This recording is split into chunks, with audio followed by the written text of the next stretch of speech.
Well, good afternoon.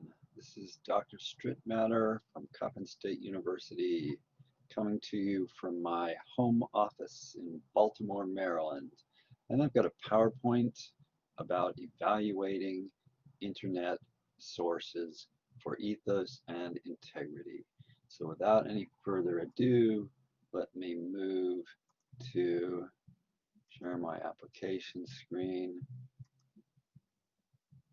I'm going to select my entire screen. It's going to look really weird for just a minute, and then I'm going to take us into PowerPoint, and here we go. So, evaluating internet websites. And this is going to be an exercise in evaluating internet websites, specifically based around examining the claims of a site called Oxfraud.com, a site that purports to review my PhD dissertation and work on a De Vere Geneva Bible. Well, I've also got an alternative title. I love these long early modern titles. So the second title for this is Doc Stritmatter's 60-point scale for rating the ethos of websites, laid plain and illustrated by the example of Oxfraud.com. So there's 60 points available in my system here. Let's see how many Oxfraud is going to get. So let me begin by explaining how I came to prepare this PowerPoint. There's a long discussion on this website about my work and about various things related to the Shakespearean authorship question and to the hypothesis that the plays were actually written by Edward de Vere, 17th Earl of Oxford. This is a conversation that's been going on for a few years now, and 15 days ago I went back into it and asked one of the participants why I had insulted Professor Nasib Shaheen by citing him in my PhD dissertation. And I also reminded him that Shaheen is by no means the only scholar who I cite in this dissertation. It's many hundreds of pages long, and I cite a lot of different people. And I couldn't quite understand why anyone would say that citing someone was an insult to, in a favorable way, was an insult to their work.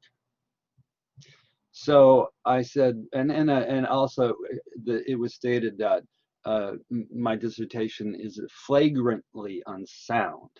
So I said, tell me what you're talking about. Speak up. Now this person, Nate Wilk, who I directed these comments to, has still not responded to my question.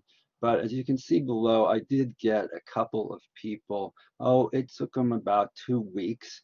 But eventually Sicinius, who is, of course, let me use my laser pointer here. Sicinius right here was the first to reply, and then he was followed by someone named Headlight, both 2 days ago. So Sicinius said, we spoke up 5 years ago in some detail. It appears that you weren't listening then. It appears you're not listening now. Perhaps you could start by defending one of the claims we have dismissed. So this is the website we're on here. This is one of the images that they've produced here, and I don't really know what this has to do with Shakespeare at all. But the reason I put this slide up here is to point out exactly there's an Oxfraud University. This is a big deal. This website has great ambitions, and they're going to run a university. If you just click on the link, you can go to their university. Now you may be saying, well, who are they? Well, that's part of my question as well. Who is running this university? Is this a university like Cambridge or Oxford or Coppin State University or Harvard or Evergreen State, where I got my bachelor's degree? Or is it a university like Trump University? Let's find out.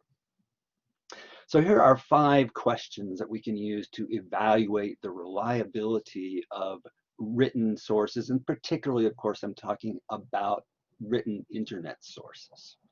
And we're going to go through all 5 of these different categories and see how the Oxfraud site measures how many points are they going to score out of 60 for being a reliable site? So the first question is who is or are the authors, of course. Do the authors have demonstrated professional expertise or other qualification from experience? Now, obviously notice that either expertise or experience may be valid aspects of the ethos of a document. But you got to have one or the other of those, I would think, or ideally maybe a little bit of both. Second, what is the date of the article? And I'm going to talk specifically about why the date of the article is important when we get there. Who is the publisher is the third question. Does the publisher have any history with the subject matter? Is it an academic publisher? Is it, what kind of a publisher is it? 4, how credible are the use of facts and reasoning? Does the source oversimplify complex questions? Does it make simple things difficult in order to confuse? Does it rely primarily on logos to score points, or does it rely on the crutch of various logical fallacies, such as the arguments ad hominem or ad populum? Ad hominem meaning, of course, against the person, opposed to against the argument, and ad populum meaning an appeal to popular opinion. And finally, the 5th point we're going to look at is how reliable and complete is the documentation. So who are the authors of the Oxfraud Bible Home and 13 subsequent chapters on the topic of my PhD dissertation, the De Vere Geneva Bible? And here you can see the articles that are currently displayed. It appears that there are 13 of them. Who are the authors of these documents? We may want to know. Let's see, I think I got to hang this up.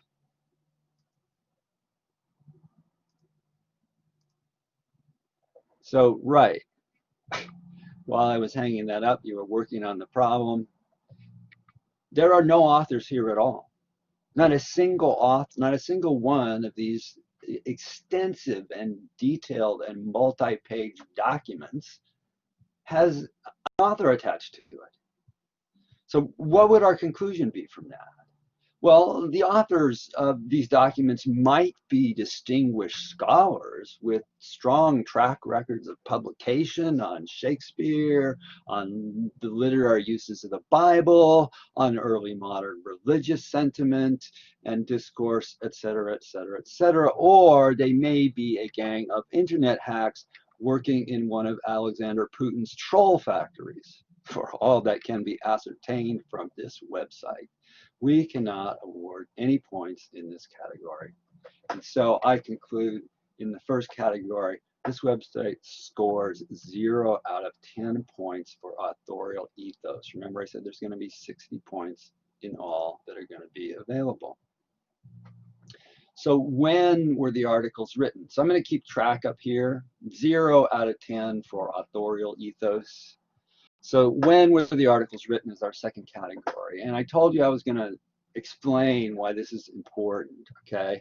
This category of ethos is really important for an ongoing, long-standing historical controversy, like the Shakespeare authorship controversy. It's a proverb, right, that embattled orthodoxies first accuse you of being traitors, and then they laugh at you, and then they knew it all along. So who knew what when, who said what when, that turns out to be important. And again, for the second time, we get a miss here. None of the articles in this section of the Oxfraud.com website that I could find were dated. So score for documenting when things happen or when documents were written, 0 out of 10. Who published the document? This used to be real simple. You could just look on the title page. It tells us not only who published it and who wrote it, but where and when it was published. New York, Harper Brothers Publishers. London, Richard Bentley, the name of the publisher, 1851. It was easy back in the day. How do we do this in the 21st century when we're looking at internet documents? Well, this is very well known. We look for the About Us page. This is the front page, by the way, of the Oxfraud website. It doesn't have any fighter jet bombers on it, but it is drafted by our legal team. Well, that's rather odd. This is an academic debate. Why is Oxfraud putting front and foremost on their website something drafted by their legal team? Strange. The prima facie case for Shakespeare. But if we look anywhere on this page, there's no about us anywhere to be found. How could that be? What does that mean? Well, let's do a little compare and contrast here. How does a reputable website identify itself? You know, what kind of about us information should be given by a website? Well, this is the Shakespeare Oxford Fellowship website. Let me pick up my pointer here again, Shakespeare Oxford Fellowship website. And this shows you kind of what's going on here. Famous authorship skeptics, that includes Malcolm X and Mark Twain, Samuel Langhorne Clemens, I guess he's called, Sigmund Freud, Walt Whitman, and Charlie Chaplin. But what I want to draw your attention to is this. When we go to about the Shakespeare Oxford Fellowship, look at what we get here. Not just one page, we get contact, we get a mission statement, a speakers bureau, apply for a research grant, trustees, bylaws, and about the website. All kinds of information. Why don't we have any of that information at all for Oxfraud.com? Well, we'll come back to that question. I just wanted to drill down one level here. I thought the most interesting thing to show you here would be the mission statement of the Shakespeare Oxford Fellowship. So it's a nonprofit educational organization dedicated to investigating the Shakespeare authorship question and disseminating the evidence that Edward de Vere, 17th Earl of Oxford, 1550 to 1604, is the true author of the poems and plays published under the pseudonym William Shakespeare. The Shakespeare Oxford Fellowship pursues its mission by supporting research, educational, and scholarly initiatives, annual conferences, websites, and media, and by publishing the Shakespeare Oxford newsletter and an annual scholarly journal, the Oxfordian. The Shakespeare Oxford Fellowship was formed in 2013 when the Shakespeare Oxford Society, founded in 1957, and the Shakespeare Fellowship, founded in 2001, united to form a single organization. Gosh, why can't we get something like that on the Oxfraud website? That sounds all very clear and straightforward and reassuring. I mean, we know who these people are. So let's check in on the Oxfraud score. 0 out of 10 for authorial ethos, 0 out of 10 for careful dating of documents, 0 out of 10 for having a publisher that is in any way transparent, for a cumulative score of 0 out of 30. But now let's get to what many would regard as really the most important issue. Okay, Stritmatter, you're saying these, you know, we have no idea when these people say we, who the we is. They hide behind pseudonyms. There's no about us page. What really matters, isn't it, the reasoning and the use of facts. I mean, even a sock puppet could use reasoning and facts in a way that might convince us. So, you know, all these things, open-minded, ability to analyze, reason, and evaluate, reflect on learning. I came up with my own questions here. Is the tone, I want to talk a little bit about tone. Is the tone reasonably objective? Is there collaboration with other known scholars? What kinds of evidence are used to support what kinds of claims? Well, in the first case, the Oxfrauds do, I'm going to give them some props here. This is one of their illustrations, and what they've done here is in the very back, this is from my PhD dissertation, not identified as such, but this is a statement I made in the dissertation that Leviticus 19:9 through 10 was significantly echoed in As You Like It by Sylvius, and they've done all the nice work of pulling together the evidence for it and showing this here. And they say the reference to Leviticus below turns up a valid connection. And then they go on to explain a bunch of other things that they think are not valid. So they say on the one hand, this is valid, and they don't say it's interesting, but they admit it. They make a concession. The rest of this in blue here is a bit silly. First of all, they use these terms regurgitation, a light touch at best, and mostly tenuous materials. So excessive reliance on emotionally colored words or qualifying objectives may be a sign of an argument's weakness. So I actually, oh, did I do my last bullet point here? There should be a last bullet point here that says that I'm going to give them 2 points for this. 2 points for actually acknowledging that there is significant evidence in the De Vere Bible that the man wrote the Shakespeare plays. But let's dig down on some of the other things that they say and see how, how many points we can actually give the Oxfrauds for their use of reasoning. We've seen they have no points so far. So they say a copy of the Geneva Bible in the Folger Library containing 550 marked passages has long been identified as belonging to the library of Edward de Vere. Supporters of Edward de Vere's candidature for the authorship of Shakespeare's works have mostly, though not all, fallen behind Roger Stritmatter, who jumped at the chance of examining a genuine de Vere artifact, hoping to make the first evidence-based claims for its owner's authorship of Shakespeare's works. Well, I don't have too much to disagree with in that. We'll take a look at some of it in the next slides, but let's go on. His PhD dissertation, written mostly in the 1990s. So this is sort of curious. I mean, I don't really understand why this matters. I know why it's being emphasized, but I don't think it's for a legitimate reason. So is entitled The Marginality of Edward de Vere's Geneva Bible, Providential Discovery, Literary Reasoning, and Historical Consequence. I left out the Harvard comma, or maybe they did, I don't know. We've used a few math power tools, okay? So we've just seen already that we have no idea who the we is here. This could be anybody, and whoever it is not willing to stand up and say, this is who we are.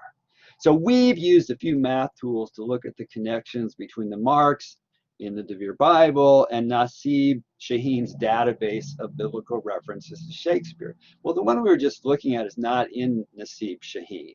So this is not a very accurate statement of the full methodology of whoever is responsible for these documents. And then they say the math environment R enables large data sets to be examined rapidly from every standpoint. And having done so, we are unable to tick any of the boxes advertised in the title. This, by the way, is the volume right here with the De Vere bore on it. So there's not really any question. There's never really been any question among scholars as was his book. Okay, that's pretty well accepted. So let's look at this, however. I said we were going to go back and look at some of these. The first strike against this in terms of content is what I call begging the question. A copy of the Geneva Bible in the Folger Library containing 550 marked passages. Now, in my dissertation, I said there were over 1,000, and they're just counting something different. So I'm not sure why they chose to come up with their own numbers rather than following the schema that I set up in my dissertation. But that's what they wanted to do, and I'm not going to quarrel with that. I can see how possibly if you count another way, you could say there's only 550 of them. The 550 marked passages has long been identified as belonging to the library of Edward de Vere. Well, has long been identified by who? It's just, there's some vagueness here that I'm not sure what that means. Has long been identified by whom, and what's the story here? What is the history of this book anyway? If it's long been identified as belonging to Edward de Vere's library, what are the implications of that? And why has it not been examined before 1991 if it had been known for a long time to be De Vere's? These are all questions that are not answered in the presentation on this page on the Oxfraud website. But they continue. Supporters of De Vere's candidature for the authorship of Shakespeare's works have mostly, though not all, fallen behind Roger Stritmatter, who jumped at the chance of examining a genuine De Vere artifact, hoping to make the first evidence-based claims for its owner's authorship of Shakespeare's works. Now, I'm not going to talk a lot about the weasel language like fallen behind, jumped, all of these sort of ways of attempting to slant this in a prejudicial manner. I want to know what they mean, hoping to make the first evidence-based claim for the owner's authorship of Shakespeare's works. Is Stritmatter, am I really the first one to use evidence to support the view that Oxford wrote the plays? I think not. Oxfraud needs to read and get out a little more. Here's the 4th edition of James Warren's Index to Oxfordian Publications. And most of the several thousand publications in this book do deal with evidence in some fashion or another. So the third strike is just make it up. Okay, and here I'm especially interested naturally in this bodacious claim that the math environment R enables large data sets to be examined rapidly from every standpoint. And having done so, this is one of the weakest accounts of a methodology I've ever seen. Okay, so what did you do with the math environment R in examining large data sets? Where are the printouts of the computation that you derived on these large data sets using the math environment R? And what in the heck is the math environment R?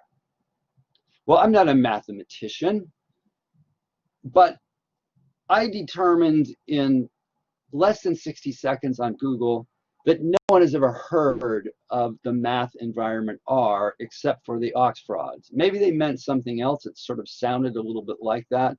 But if so, it is very clear from the results here. There were 486 billion hits, but none of them actually talk about the math environment R. I guess I should have run that with quote marks and see what came up. This is puffery. This is absolute puffery. Strike 4, misattribution of quotation. This is what they say. When he does put his statistician's hat on, I never put my statistician's hat on in my dissertation. Stritmatter hacks off 2/3 of the Bible at a stroke, arbitrarily deciding that two out of every three verses are not, quote, rich enough in their language and philosophical content to be referenced in a literary work. Now, I'm not going to read the rest of this stuff here. What interests me is the quotation. I read that and I thought to myself, I know it's been quite a few years since I wrote the dissertation, but I didn't remember saying that. Well, I didn't say it. It's what James McGill says in an appendix in my dissertation. He says, while many verses are rich enough in their language and philosophical content to reasonably provide several reference opportunities to an author, many others are simple lists of names or otherwise are essentially devoid of content that might reasonably be referenced in a literary work. Now that's on page 302 in my dissertation. I do not understand why a group of people who thinks that they can lecture others about scholarly method can publish something which so badly messes up as this. Takes a quotation out of context and attributes it to me. I'm not even the author of the statement. This is self-parody.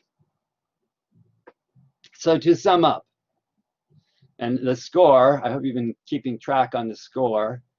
I think I didn't, I missed somehow, but I did give them 2 out of 20 points on the, for actually noticing that Leviticus 19, 9 through 10 is a totally undeniable use of the same passage from the Bible.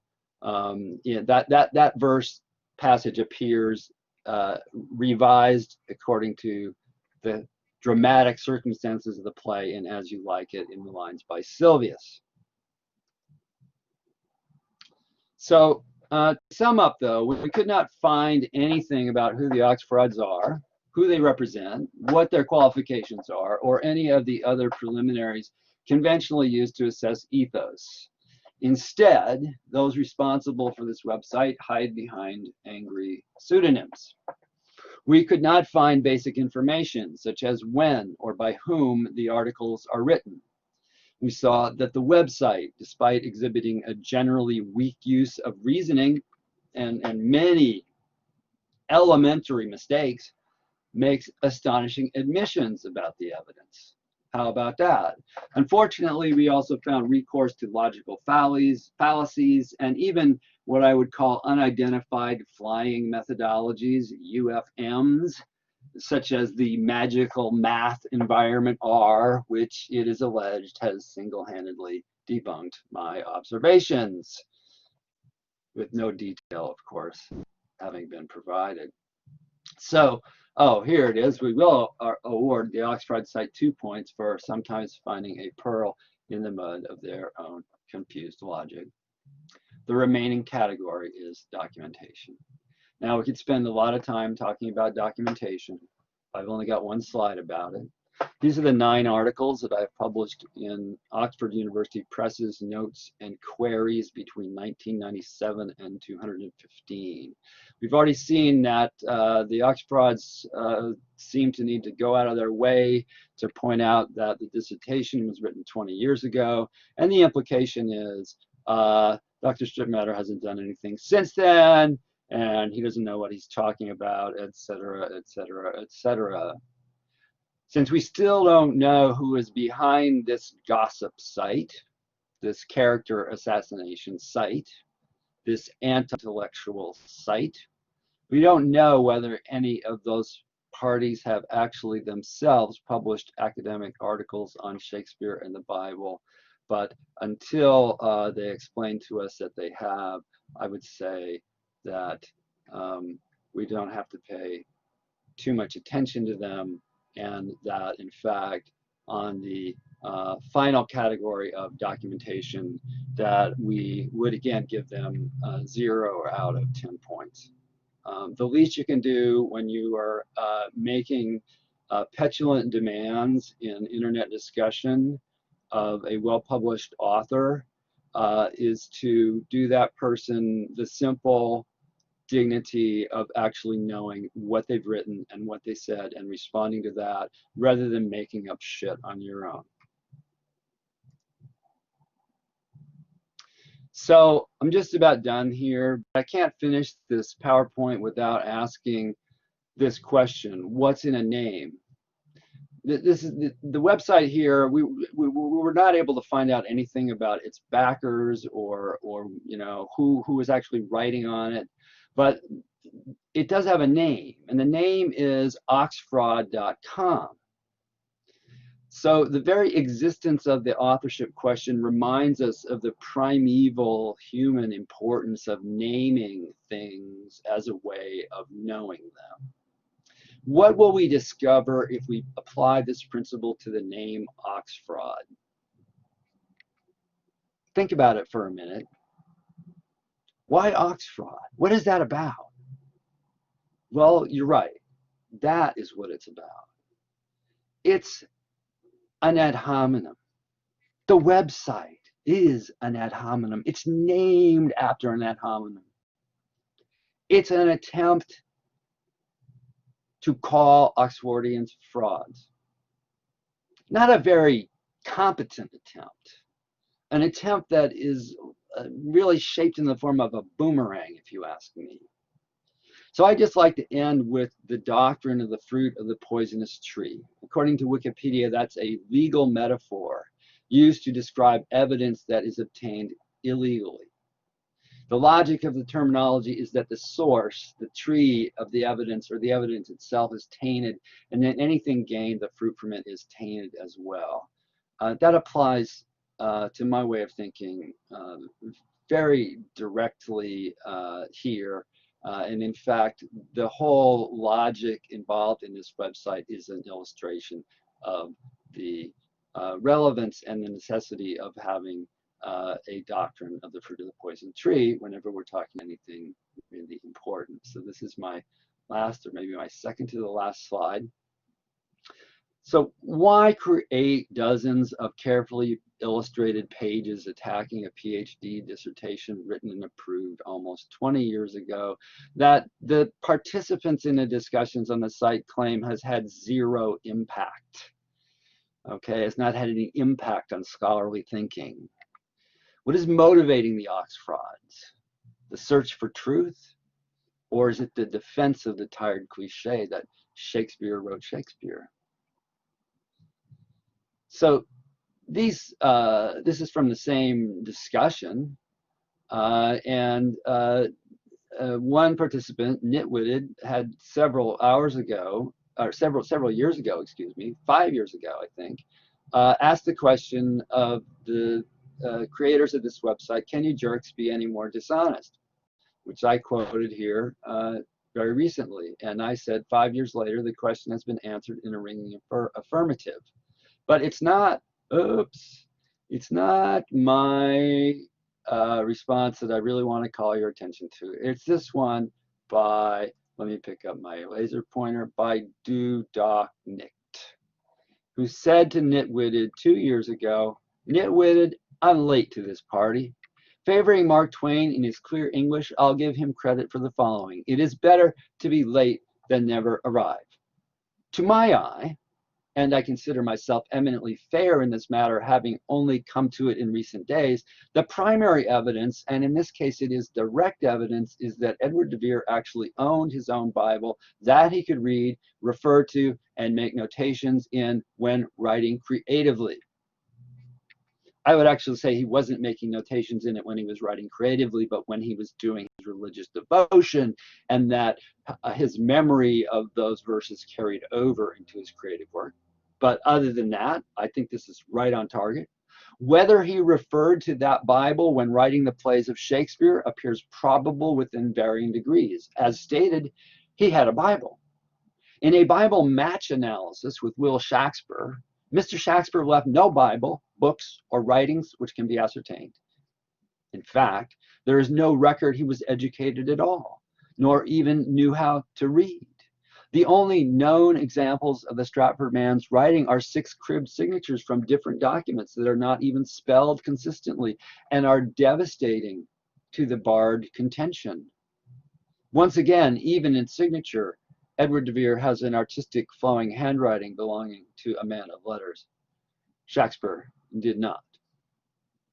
So I'm ending on this note, partly to take my hat off to debunking and all the rest of you who are, I know, coming to this, maybe a little bit late to this party. Heck, I'm late to the party myself, okay? It's been long overdue. Preparing more detailed and effective explanatory contextualization for what these people are trying to do on the Oxfraud website. I have put it off. I don't like dealing with people like this. It's dispiriting. I'd rather be doing research and talking to real scholars than having to take my time out to respond to these types of rather outrageous statements. But I was asked to respond by Sicinius to what is available on the website, and so I've now responded, and I've done it in the form of talking about how we evaluate credibility in a website. Let me just leave you with these 4 sources here. Here I am on academia.edu if you want to read my curriculum vitae or any one of somewhere around 25 of my articles that have been uploaded there. Here's the direct link to oxfraud.com if you want to go and get a better feeling for yourself of what is available and not available on that website. And if you go to oxfraud.com, make sure you also go to the Shakespeare Authorship Fellowship.org, because that is a site that is full of absolutely magnificent evidence and creative work and scholarship that supports the conclusion that De Vere was most likely the real author. And you know, Sicinius said that I never had not ever responded to the Oxfrauds. That's not really true. My YouTube video, Discovering Shakespeare's Bible, rebel grad student to marginalized professor, does respond to them. And that's the link for it right here. And I have other videos up on YouTube. So thank you so much for your attention to this video. This is one of my work products from the COVID-19 quarantine, and I hope that you found this informative and useful, and that you stay with the topic. This has been called the greatest mystery in the history of literary scholarship, and I think that that is, in fact, pretty true. But you'll find out for yourself. Thank you so much. I'm going to pop out of the PowerPoint and close out of the video here. And so from my office, signing off from Baltimore, Maryland. Hope to see you for the next of my home-based authorship skeptics videos.